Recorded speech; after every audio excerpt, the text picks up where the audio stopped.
It says Tisha B'Av. We say Echa, we say everything, and then tomorrow we sit on a regular chair. Why? Because the true fire of the temple, when they burn the temple, happened tomorrow morning. Weird. Tomorrow morning. And when the fire touched the temple, when was it exactly? Mincha. Tomorrow, after 1 p.m., that's actually when the temple was burned. היה ראוי להחמיר במנחה יותר מבשחר. So why not tomorrow we put the Shva? We shouldn't put Shva. There's not even fire tonight in the temple. So tonight put the Segol, tomorrow you put the Shva. The actual fire took a place then. Right? Difficult one. And we need to understand that Seir Rabbi is a Gloria. We need to understand that. And he's bringing it from Masechet Kiddushin, a section in Kiddushin, in Rashi. And it say, in the beginning, the enemy start to kill all the Israelites. He start slaughtering every Israelite in Jerusalem until the blood reached a little bit above the knee level. So the Israelite, losing everybody, a few people hiding behind stone, they think there is no more hope. ואז חשבו ישראל שלא יהיה חס ושלום תקומה למפלתם. They were sure that there would be no hope anymore for Israelite. But when they saw that they put fire into the temple, when it was mincha, אז אמרו מזמור ושמחו שמחה גדולה. Very weird, what I'm going to translate to you. At that moment that they saw there is fire in the temple, they start singing and they start celebrating. What are we doing? The Ari said, it's from the Gemara, from the Talmud. Not only they didn't mourn, they start celebrating. I repeat, v'samchu simcha gedola. You know what samchu? The word samchu in the verb mean happy. Simcha, happiness. Gedola mean great happiness. V'kiblu nechama. And then they were relaxed and they knew that the good days are coming. Weird, weird. Either they have some mental problem, How can you celebrate after the temple been burned? While the temple is burned, they say, oh, Baruch Hashem, now we know good news are coming. How can we get out of it? That's Talmud, and that's Dari. And that's how they explain, Dari. כי אם חס ושלום, לא היה הקדוש ברוך הוא מצליח חמותו לעצים ועל האבנים, they finally realized that when they look at the temple being burned, it was made of stone and made of woods. And it say, when they saw that the anger and the negativity is going after the temple, they start singing. Now, we need to understand that. What does that mean? That they start singing. And the idea is, if you believe that the temple is the temple of God, can you truly burn it? Exactly. When they realize that their problem, that their experiences is an illusion, at that moment, everything starts to change. Every one of us tonight have to look at our problem. Which problem in your life you're not capable of seeing as an illusion? And which problem you get stuck in it? But the moment that they saw that the temple was destroyed, they realized, yeah, people can kill us, but people cannot kill what we believe is God or what we believe is the temple. Second reason that tomorrow is the positive side of Tisha B'Av, because it says Dari, במנחת Tisha B'Av נולד המשיח. The Messiah is born in Mincha of Tisha B'Av, and his name, and we call the Messiah name, Menachem. Dari tell you the name of the Messiah. Menachem. What does Menachem mean? Menachem mean, what do we say Menachem? Consult. You know, you to consult something when somebody lost someone. That's what Menachem. So most probably it's not just the name, it's more than that. It's more, you know, the one that come to consult you, somebody who come to tell you that everything's going to be okay. That energy exists tomorrow. Tomorrow. So when you go deep tonight into that feeling of darkness, not for the on of celebrating some little depression you have, but getting in so you can get out of it tomorrow. If you don't do it for that purpose, you will not benefit. You will just stay in the dark. Why would we mourn the whole thing for a certain reason? One more explanation. You're doing so far okay? Any question? You feel you need me to go longer a little bit? More details? Good, good. We have time. Don't worry, everything's going to be okay. Where are we going to go? I don't even have a watch, you see? That's how open-minded I am. Huh? No, just maybe. Can. All right. So, who like Rachel, the matriarch? Anybody is connecting to Rachel like you have a strong connection? Huh? She was Scorpio. Tough, very tough. So, when the temple was destroyed, say the Zohar, verse 32, Echa, then a sound came to the Avot. Avot, those of you who have been with us last trip, we went to Hebron, to Avraham, Yitzchak, and Yaakov. So, it was a voice that waked them up. And that voice say, shame on you, Avraham, Yitzchak, and Yaakov. Your children that you were responsible for, they are in great pain, they are in great sorrow. They died. They were killed. They were taken to exile. They dying from hunger. They burning their home.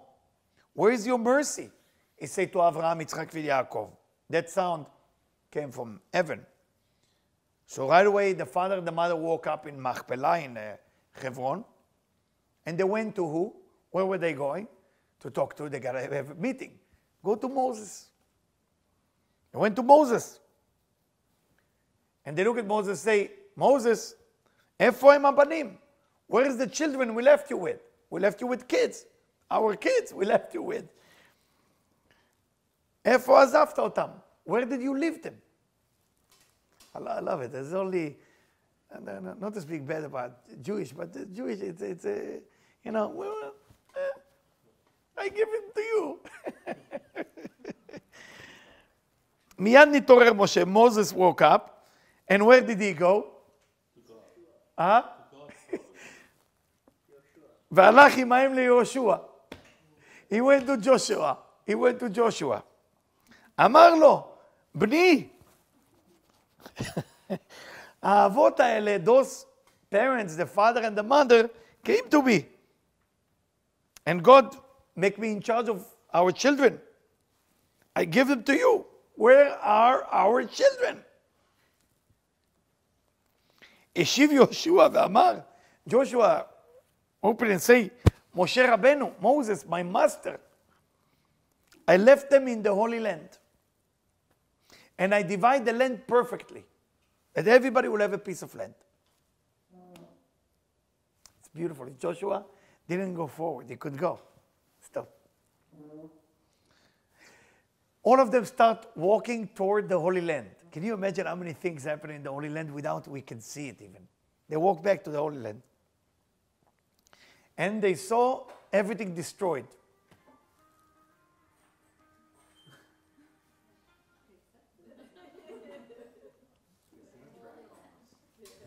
Yeah, it's soundtrack, like they were walking and the music. We need a camel sound after that, okay? So they're walking into the Holy Land. And they saw burning. So they mourn the temple. And they start crying and begging the Creator. And the angel came down to listen to them. So God, they're awakening the power of God. I mean, what does that mean, awakening the power of God? God needs a wake-up call. What is the awakening the power of God? Mean that power that's called God always exists. But you need enough desire from your point of view to get it. The strongest desire a person has is pain. Depression, pain, that's the strongest desire you can have. Unfortunately, people who get depressed and pain, they don't have strong desire. They get pain and then the pain goes, the next. You gotta be in pain. The pain is a necessity. You gotta be depressed, it's a necessity. But don't be depressed for the sake of being depressed so people give you attention. Be depressed that I'm not there yet. I didn't bring the Messiah. I didn't build the temple. You know, you gotta feel that desire and be disappointed of yourself, but not from a point of, oh, beat myself up. That's silly. There's no point in it. So they went and God woke up for them, meaning they want enough desire, God woke up. Amar laem, God talked to them and say, Ahuve nafshi, beloved of my soul. God called all of those people. Ma atem kan? What are you doing here? You already died thousands of years ago. Ma li yedidi bebiti. What is my best friend doing in my house? You know, God's house, the temple. Kam Avraham hazaken betchila. Of course, Avraham is the number one guy to talk. And he's old. He said, ריבון העולם, master of the world. אתה ידעת שהלכתי לפניך בדרך האמת. I walk behind you with the truth. I follow you with everything. You test me 10 times, I pass every test. What happened to my children, God? Where's the deal? Where's the deal? You know, I do everything, you do everything for them. What happened?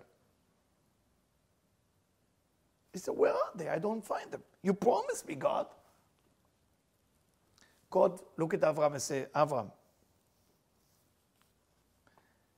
you get those benefits because you follow me. You did the covenant, the Brit Milah, the circumcision. They don't even care about those things anymore. They're no longer into it.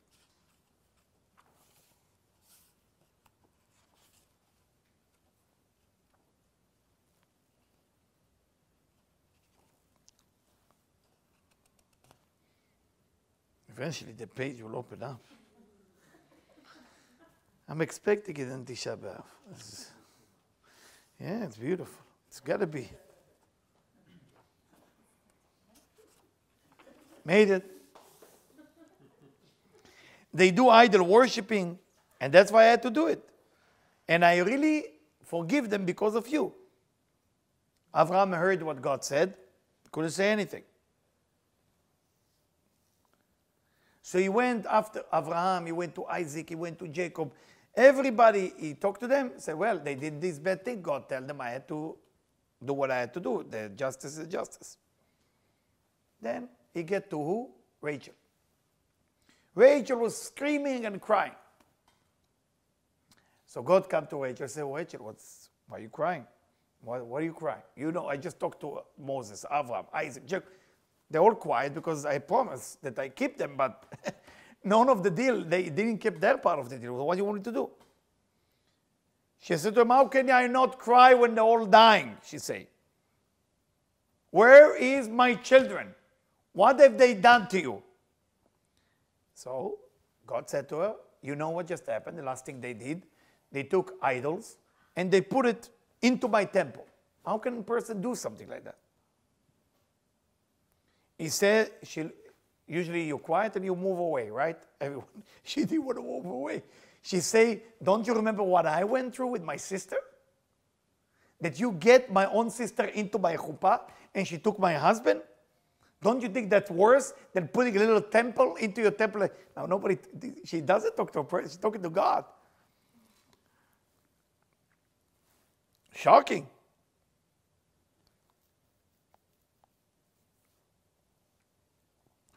And I give up just that my sister will not be ashamed.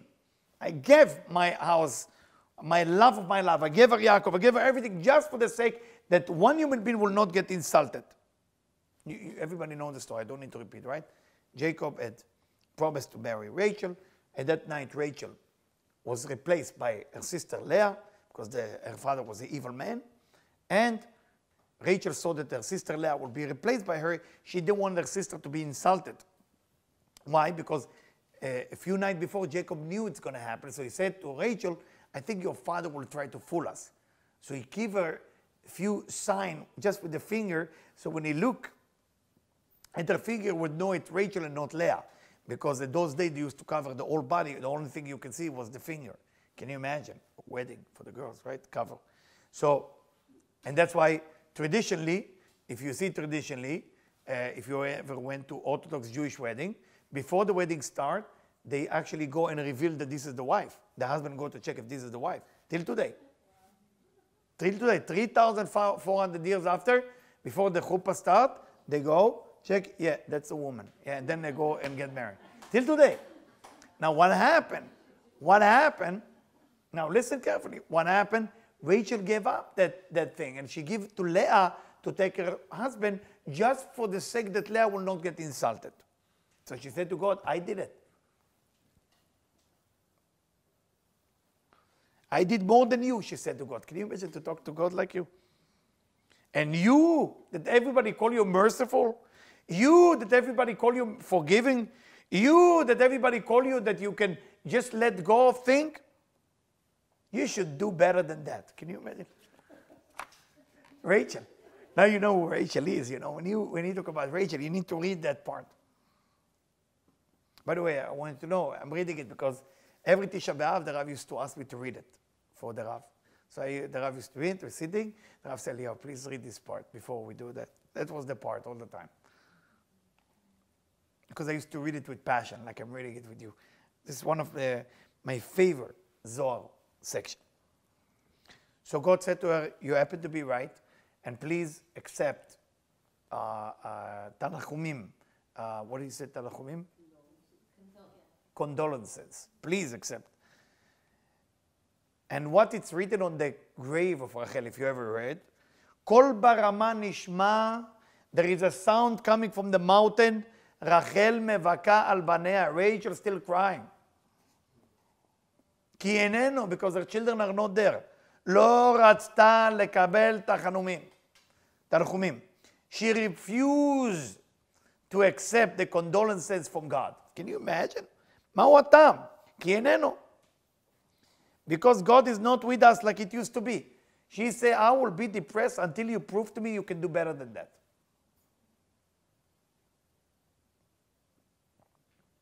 So God says she didn't stop crying. God says she wouldn't accept the condolences. Then he said the verse that you find it on Kever Rachel. Ko amar Hashem, as God been promised, Mini kolech mibechi, stop yourself from crying, ve'enech mediba, in your eyes from tears. Ki yesh sachar lepulatech. There is rewarding for your tears. Right away, 60,000 angels joined Rachel and start crying with her. They were allowed, because before that it was one person. 60,000 angels went down, start crying with her.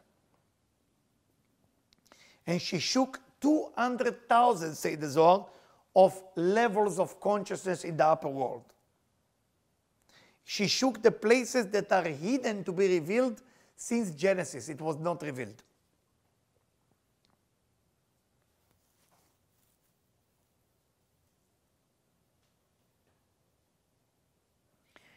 And then she say, Echa. Then she say, Echa. Echa mean, how come? How come? There is, of course, I can sit here until the morning, explain to you what Echa mean. Echa also come from the Bereshit. But before we read the Megillah, just to get into a place, into an understanding, we need to really get deep into the dark before we're getting into the light. People don't like it. People want fast solution, microwave consciousness, popcorn, you know, all those things. People don't want getting into, have to swim to a dark place to get to where it belongs. You know, it's like this movie with Tom Hanks, Castaway. I don't know if you ever saw it, based on a true story. When a gentleman has to make decisions staying on an island or go into the ocean. So the feeling you gotta feel tonight, that you make a conscious decision to leave the island you're on, because you want to find your family. Rachel didn't care to be accepted by God. Rachel didn't care if she would be accepted by people. She didn't care that Moses was there, Avram, Yitzchak, Yaakov, Rivka. Everybody was listening. She didn't care. He didn't care. We care too much how we look, what people say. We can't do that. You want the redemption? You want the temple to be built? You got to go for it full blast. Full blast. Zat Hashem, I'm just wishing to all of us that we find tonight a moment that we feel sorry for not pushing a little bit harder. We got to get into that moment. If you feel the depression becomes stronger than you, then stop. But if you can stay in that dark moment without getting too dark, then go for it. But if it starts capturing you, or you're doing that face of a sad person and people looking at you, then you're getting attention, then stop. That's ego too.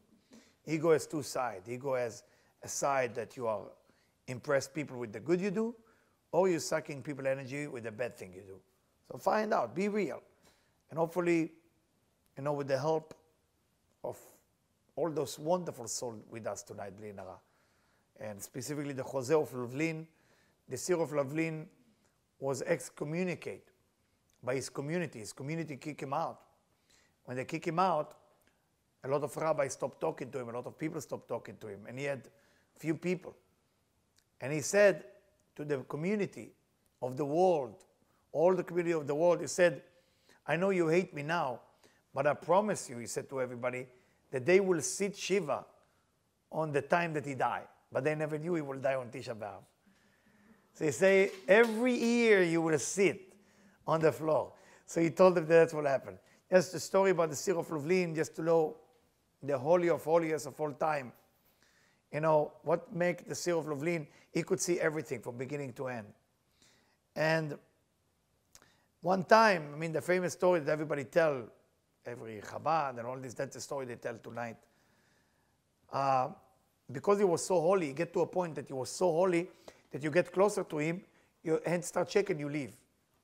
So it was a problem because nobody could cut his hair. And when it's getting longer, if you know the tefillin don't fit, there's no place to put the tefillin. So he asked to bring somebody to cut his hair already. And everybody who come, they get closer to him, they start shaking, they're getting like burn in their finger, and they leave. So they didn't know what to do. It's like months. So they start going in the marketplace, and they found this, nice guy. Doesn't look holy, but he know how to cut hair. So they bring him in. So he come in, he brushed the hair, put a little water, and they start cutting the hair. Everybody's shocked. This guy, they never saw him in a synagogue. They never saw him anywhere. Cut it, make it nice, So the group of all the followers, the Hasidim, and the Jose of Lublin, invite him and say, please, can we please invite you to lunch? And, I'm okay now. He said, please. They want to check if you do blessing over the food, special blessing. No, he doesn't and eat. No, not even blessing. So the Jose and everybody looked and said, listen, something special about you. Can you tell us about your life a little bit? So there's nothing to tell. What to tell? I'm cutting his hair and I have to make money for my family. I owe a lot of money now. I say, what happened? So, well, I'm very poor. I don't have money. That's all what I do. And I have to sustain my mom was injured and to give her money. And so the Sir of Lublin said, it's got to be something special you did. So, well, one time I did something that people thought it was good. So what is it? So I saw a man that couldn't pay tax in town, and they brought the two soldiers and they started beating him up. But the guy was very old. He was 65 years old. So I said to them, hey, listen, if you want to beat something up, just put a sign that I'm replacing him. And I gave him a little bit of the money I have, the money I don't have. I gave him half of my money. And I stand at that time, I hugged the pillar. I used to hug it. And then people beat you up like about 30 times in the marketplace. And then I took it on myself. The point is, of the story again, I don't want to get emotional here, but What is that are we ready to take? Which pain are we ready to take from the universe right now? Not my own little pain, my country, my city, my neighborhood, my street, my children, my wife, my husband. What pain that not belong to you are you ready to take tonight from somebody else? If you're capable of doing that, not only you will be able to cut the hair of the Jose of Lublin, you will find yourself in a situation that you can see the temple. Because when you go there, you will actually see everything.